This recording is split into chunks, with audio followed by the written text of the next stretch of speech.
and I'm a first year applied language student here in Limerick.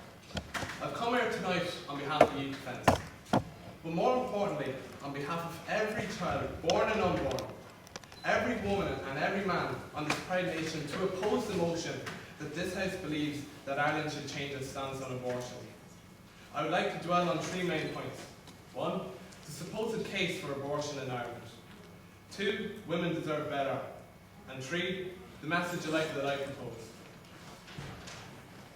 As many of you are aware, the ABC case was brought before the European Court of Human Rights, sponsored by the IFPA, the Irish branch of Planned Parenthood International, the abortion giant, which has been trying to ignore the Irish electorate's repeated rejection of abortion by attempting to introduce it via the back door for decades, this time in Europe. Legitimate medical treatment was deliberately confused as lawful abortion. They are promoting abortion through fear, and this is causing huge hurt and distress to women who have lost their babies as a result of life-saving medical treatment. As William said, there are no medical conditions for which an abortion is needed to save the life of a mother. And because Ireland is illegal in Ireland, abortion is illegal in Ireland, Ireland is one of the safest countries in the world for a mother to have her baby.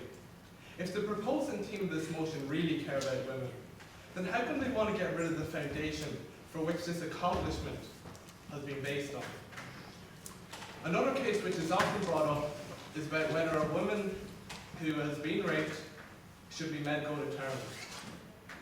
But is the quick fix abortion the real solution? What these women need is long-term support and care.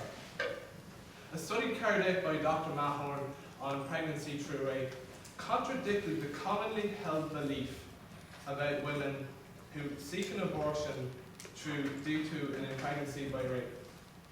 It found that most pregnant sexual assault victims refused abortion, that they felt abortion was an act of violence, and that it was the rape, not the pregnancy, that needed counselling and rehabilitation. That they spoke poignantly and courageously of the desire to protect that child from such a brutal death, and even as far to say that having that child would help them conquer the rape. I listened to a woman, Irene van der Wende, who got raped at 16 years of age, and believed the lie that aborting her child would help ease the pain. But it only compounded it. It turned out that she was conceived through rape, and now she fights for every baby's life, no matter how they were conceived. I mean, the abortion industry is using these vulnerable women's situations for their own agenda. Take Norman McCorvey, for example, who was Roe versus Wade. She was used to legalize abortion in America. And after many years, she's now actively pro-life, trying to overturn Roe versus Wade. And what do you think the abortion industry thinks about what she has to say? When it doesn't fit their agenda, they don't care. Which brings me on to my next point. Women deserve better.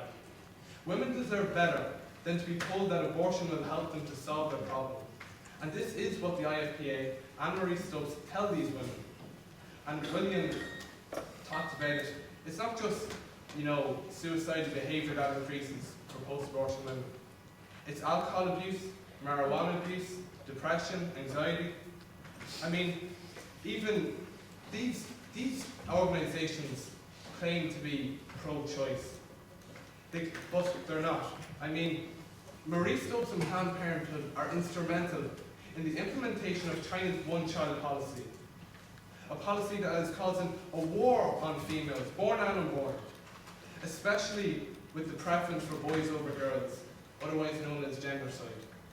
I recently read the story of Jin Yang Li, when one night, quote, the family planning police smashed the lock to her door and dragged her out in her nightclothes, screaming and terrified. Her crime? Getting pregnant without a birth permit. Her punishment? She was forced to abort her child even though she was 9 months pregnant. These organisations, as I said, are not pro-choice. They're pro-abortion, and not just abortion on demand, But as I said, as can be seen from the quote above, abortion on command. And should our taxpayers be funding these organisations? When Planned Parenthood alone made over $1 billion in profit in 2009. And do we really want these organisations looking after our women? I mean, how can they be for females' rights when over half of those aborted are female? I've read women's abortion regret stories, and along with recent studies from the US, there is a strong consensus that most of them didn't opt for abortion because it was their best choice, but rather what they felt was their only choice. Some felt pressured by their boyfriends, their parents, or even their bosses to abort their children. Others were inadequately counselled, weren't given the real facts about even the life of their child. They're not a tadpole. They're a bit more than that. Your heart stops beating around 21 days. This is human life. And maybe they couldn't finance themselves or look after the baby.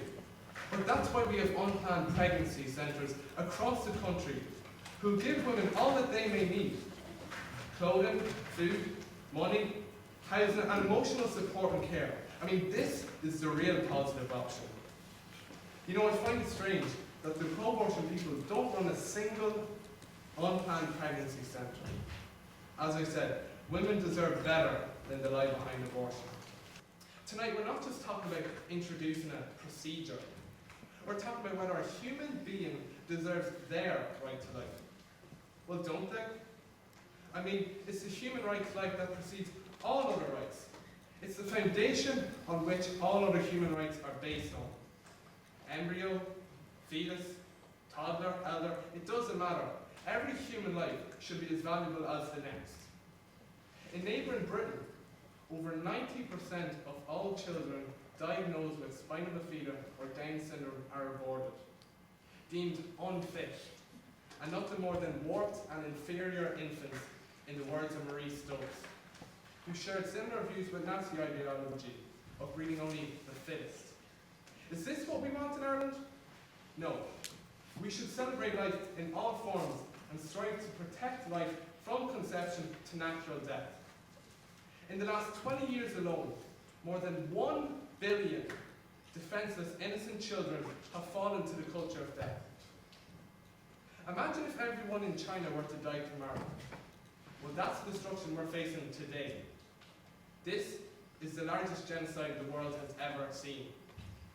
I am a survivor of abortion. I survived Roe versus Wade in America in 1993. Over 53 million and counting haven't. So I come here tonight in the hope that in Ireland you won't take that right to life for granted. Look around. Think about how many of you might not have been here tonight if abortion was legal in Ireland. When you're pro-life, you're not just pro-unborn.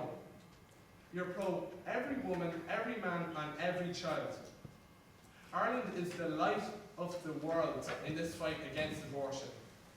What is being proposed tonight is to diminish that light.